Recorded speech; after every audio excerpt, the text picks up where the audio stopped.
Assalamualaikum warahmatullahi wabarakatuh. Selamat malam Sobat Kepo. Dengarkan, kemarin ada ledakan bom terjadi di Gereja Katedral Makassar pada tanggal 28 Maret, tepatnya hari Minggu 2021. Orang menyebutnya sebagai bom bunuh diri yang ternyata dilakukan oleh sepasang suami istri dan menyebabkan puluhan orang terluka. Sebelumnya, pelaku sempat meninggalkan surat wasiat untuk orang tuanya. Apa sih isinya? Pelaku pamit dan siap untuk mati syahid. Mati syahid. Keesokan harinya, Densus 88 menangkap 4 orang terduga teroris di Condet dan di Bekasi. Polisi juga temukan 5 bom aktif saat melakukan penggerebekan. Para tersangka ini diketahui sempat mengikuti pertemuan untuk persiapan melakukan teror dengan bahan peledak. Ish. Kalau Gus Ira jangankan bom, dengar petasan saja kaget. Petasan banting. Petasan banting kan? Lama-lama yang gua banting kalian. Ampun. Berselang 2 hari kemudian, terduga teroris juga melakukan penembakan di markas besar Polri di Jakarta. Wow. Tak lama pelaku yang juga wanita ditembak petugas hingga tewas di tempat. Ish. Nah, berbicara mengenai teror, saya teringat dengan Imam Muslim yang meriwayatkan sebuah hadis dari Jabir bin Samurah. Pernah datangkan kepada beliau SAW jenazah seorang laki-laki yang bunuh diri dengan anak panah. Tetapi jenazah tersebut tidak disalatkan oleh Nabi Muhammad SAW. Coba, orang yang bunuh diri, jenazahnya tidak disalatkan oleh Rasulullah. Apalagi jika bunuh dirinya dapat mencelakakan orang lain. Semisal bom bunuh diri. Ancamannya jelas, kekal abadi dalam siksa api neraka. Bahkan pelaku bunuh diri pun akan masuk neraka meskipun awalnya dia berangkat untuk menunaikan apa yang disebut dirinya sebagai jihad. Berbicara tentang jihad yang seringkali menjadi alat legitimasi bom bunuh diri bagi para ekstremis, menuntut umat Islam untuk memaknai jihad secara luas dan baik. Dengan kata lain, jihad dengan melakukan kekerasan, mencelakai orang lain, dan merusak fasilitas publik tidak sesuai dengan ajaran Islam yang diteladankan oleh baginda Muhammad SAW. Saya cuma mikir begini ya, kalian anak-anak band, suka ngebom kok pengen masuk surga? Pertanyaan saya, emangnya penjaga surga penjual petasan?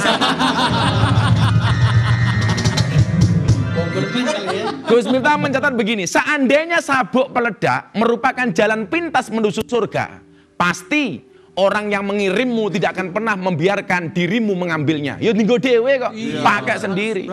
Itu namanya bukan jihad, tapi jahat.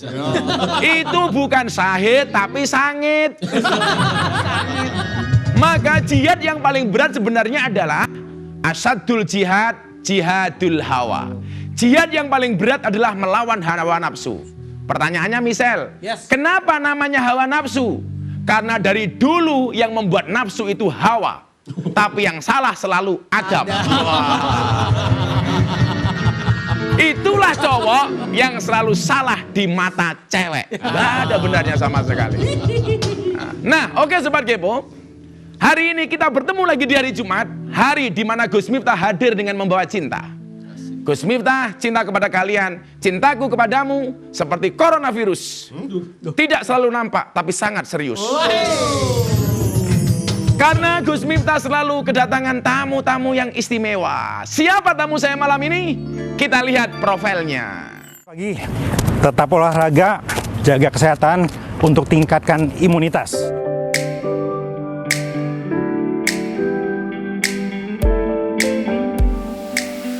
Assalamualaikum warga Bogor dan juga warga Jakarta dan sekitarnya. Kota Bogor akan memberlakukan kebijakan ganjil genap. Yang masuk ke Kota Bogor menurun. Ini diambil dari eksit tol Barnasian terkait dengan video yang menunjukkan terjadi penurunan di Jambi. Mudah-mudahan di era yang sangat tidak mudah, di era pandemi ini, kita selalu bersinergi, berkolaborasi untuk memberikan edukasi, memberikan motivasi, menyuntikkan energi kepada semua agar tetap semangat menghadapi pandemi yang sangat tidak mudah ini.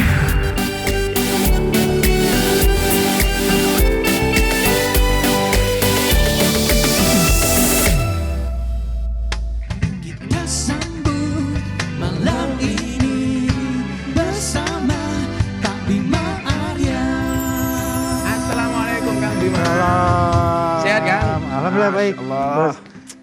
Boleh buka? Oh boleh, sekarang boleh. Aman Kang? Aman. Kan kita sama-sama alumni. Sama-sama alumni. Kalian juga begitu, Bisel. Kalau putus dari pacar jangan bilang mantan. Apa tuh? Alumni. Kan bisa reunian. Kang Bima sehat? Alhamdulillah baik. Terima kasih Bos. sudah datang di Ngobrol bareng Gus Miftah. Ini susah banget menghadirkan beliau ini karena kesibukannya ini. Luar biasa dan beberapa kali janjian baru hari ini bisa terlaksana. Kang Bima, bagaimana perkembangan Covid di Kota Bogor? Hari ini alhamdulillah relatif terkendali. Puncaknya itu 6 Februari 187 kasus positif per hari. Sekarang rata-rata Gus sudah di bawah 50. Sudah di bawah? Sudah di bawah 50 per hari. Per harinya? Iya, per harinya. Yang paling tinggi pernah berapa, Kang? 187. Ush. Oh, itu tinggi 187 per hari. per hari. Nah, menurut catatan saya, Kota Bogor sudah di atas 1.800 kasus, betul? Total dari Total awal ya. Ah. Iya, iya. Bagaimana dengan fasilitas kesehatannya? Apakah masih mencukupi? Kita di 6 Februari itu yang paling tinggi, sempat agak ketar-ketir karena rumah sakit penuh semua. Tapi kemudian kita tambah ruangan isolasi di rumah sakit, kita dirikan rumah sakit lapangan, Gus. Jadi sekarang Semacam tenda gitu, Kang? enggak, jadi GOR ya kita sulap sedikit jadi rumah sakit lapangan dengan kapasitas Itu 60 tempat tidur. inisiasi dari Pak Wali? Ya, Luar dibantu oleh biasa. BNPB. Oke. Dibantu oleh Bang Doni Monardo. Oh, Bang Doni, oke. Saya punya capture berita ini, Kang. Sebelum kita lanjut ngobrolin soal pandemi. Ya. Ini ada judul berita yang bikin saya penasaran. Kita lihat capture-annya. Ini, Kang. Kekecewaan HRS ke Bima Arya yang tertuang lewat eksepsi. Nah, menyebut Kang Bima nih, katanya Ya. membuat kehebohan dengan berbicara ke media terkait HRS. Ya. Yang sedang dirawat di Rumah Sakit Umi. Ya. Ini ceritanya bagaimana, Kang? Yang saya lakukan itu kan sebagai ketua Satgas biasa-biasa aja. Ketua Satgas itu kan harus memastikan, Gus, kalau ada indikasi yang positif, kita harus pastikan prokesnya berjalan. Nah, waktu itu kan Habib ini datang ke situ, kemudian banyak informasi bahwa kemungkinan besar terpapar, ya karena ada kunjungan, ada kerumunan dan sebagainya. Itu aja yang kita pastikan. Nah, kalau kemudian langsung heboh, ribut dan sebagainya, ini menurut saya karena saat itu rumah sakit tidak kooperatif.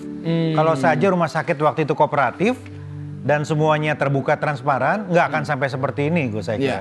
Artinya kalau kemudian berbicara soal itu sebenarnya nggak ada masalah personal, Kang, ya?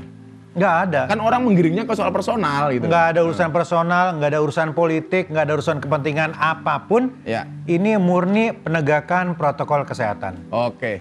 Menurut HRS sebelumnya beliau sudah melakukan tes PCR. Kemudian kenapa Kang Bima merasa perlu untuk melakukan lagi PCR lagi? Waktu itu kan kita tidak tahu statusnya bagaimana. Ya. Menurut rumah sakit enggak ya. Nah akhirnya saya ngobrol baik-baik loh dengan Habib menantunya beliau ya. Menantunya beliau gitu ya. Kemudian disampaikan bahwa oke, kita akan PCR. Nah besok kemudian sepakati PCR. Oh, Ya. artinya berdasarkan konsensus bersama ya? Konsensus bersama PCR. Cuman persoalannya adalah ada kesepakatan yang tidak dilakukan. Semestinya ketika PCR itu disaksikan sama-sama. Ya. Ini tiba-tiba katanya sudah PCR dan kita nggak tahu. Dan nggak mau diulangi lagi ya? waktu Nggak mau itu? diulangi. Nggak mau diulangi nggak apa-apa. Kan saya ketemu lagi ya sama Habib Hanif. Ya kata Habib Hanif, nggak mungkin kita ulangi lagi. Oke, nggak apa-apa Habib, nggak diulangin. Asal kita tahu dikirim kemana dan hasilnya apa. Perkara diumumkan atau tidak kita paham. Iya. Belum tentu kita umumkan loh. Iya. Yang penting kita pastikan bahwa itu terjadi, bahwa itu dilakukan, kan gitu. Dan emang hasil positif atau negatif itu nggak ada peraturan harus diumumkan kan? Nggak ada, makanya. nggak ada, nggak ada. Jadi kadang-kadang saya begini Kang, saya selalu ditanya, gimana Gus? Kok Gus kadang-kadang berbeda pendapat dengan Habib? Saya bilang, kalau sosoknya sama-sama kita hormati lah Ya. sosoknya. Tapi kan bukan berarti kita nggak boleh berbeda pendapat. Nah, pendapatnya tidak harus kemudian kita sama. Nah Kang, kembali ke soal pandemi nih. Saya punya video ya kalau nggak salah ya, soal pengumuman ganjil genap di Ya. Kota Bogor. Kita lihat videonya. Nah ini dia. Assalamualaikum warga Bogor dan juga warga Jakarta dan sekitarnya. Kota Bogor akan memberlakukan kebijakan ganjil genap. Boleh dikomentari Kang, kenapa kok harus pakai naik mobil seperti ini ya? Minggu, ganjil Waktu itu kita kan lagi turun ke lapangan sama Pak Kapolres sama semua kan. Nah, kita sepakati ganjil genap harus langsung sosialisasi. Siap. Kata tim humas, Pak Wali segera. Saya bilang ya sudah sekarang aja naik gitu. Kalau saya kan orangnya spontan Gus. Siap. Dan Enggak, ini artinya enggak direncanakan sama sekali ya? enggak, ya saya bilang saya lagi naik mobil ini kan, udah kalian naik aja, kita buat videonya di sini. Ya sekaligus memang buat saya mengumumkan sesuatu yang tidak biasa harus dengan cara-cara yang tidak biasa juga, kira-kira begitu. Nah, sebenarnya efektivitas ganjil genap untuk menekan COVID itu sejauh mana? Data menunjukkan sangat efektif. Sangat efektif. Sangat efektif, Gus. Jadi kita kan lihat datanya semua, trennya itu turun, drop. Dropnya itu sangat signifikan, bahkan sampai sekarang. Dan kita percaya bahwa ini karena ganjil genap mengurangi mobilitas warga. Bukan saja orang Jakarta yang masuk ke Bogor loh, tapi orang Bogor sendiri kemudian harus ngitung-ngitung kalau mau pergi-pergi karena ada ganjil genap ini. Nah, ini ada orang Jakarta masuk Bogor dan dihalangi. Siapa dia? Kita lihat videonya. Nah, ini dia yang viral. Ini ayo ding ding. Ini gimana ini Kang? Ini banyak orang nyangka ini settingan, Gus. Padahal enggak ya? Ini Pak Wali pasti settingan sama tim medianya. Yang enggak, saya baru dapat laporan bahwa Ayu Ting Ting putar balik ini ya sejam setelah inilah gitu ya. Dan ya memang ini yang terjadi. Sama sekali bukan settingan. Enggak, saya DM-an. Oh, katanya beliau direct langsung DM ke Pak Wali ya? DM ke saya minta maaf. Saya bilang memang mau kemana? Mau ke rumah temen. Memang nggak tahu. Oh, lain kali ngobrol dong kalau mau ke Bogor, nanya-nanya dulu saya bilang gitu. Ayu Ting Ting ke Bogor karena dia tahu alamatnya palsu. Kang Emil nelfon maghrib saya ingat banget. Kang Bim sabar ya. Nah begitu kata sabar itu keluar, Sudah. saya udah tahu. Tanda. Saya udah tahu ini pasti Larinya positif. kemana?